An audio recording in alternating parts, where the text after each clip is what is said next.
Hello guys, for today's video magawa tayo ng juicer na yun, apple green guys, pang diet daw yan. So yun, gagawin natin yung umagang ito. So yan, na-prepare na natin lahat. Yun na natin gagawin yun. Sunod na agad dyan, sunod na yan, juicer na agad dyan. Maganda kasi sa katawan guys, lalo sa umaga. Hindi pa tayo kumakain, no? Yun lang inumin natin isang baso lang guys. Okay na yan. At kinabukasan ulit. Pero huwag niyong patagalin sa rip ha. 3 days lang guys. So yan o. Nagawa na natin yan. Ang ginawa pala natin juicer ngayon guys is apple green, carrots, and siyempre hindi mawala yung ito, pag-agos. luya. Lagyan din natin. Lemon. Meron din tayo.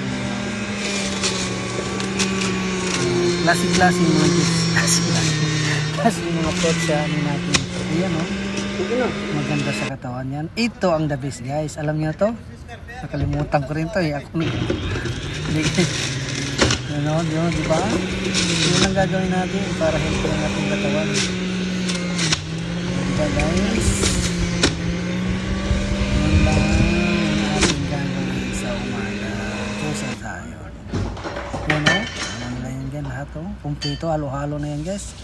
Lagyan natin ng kunting yellow no para medyo ano naman.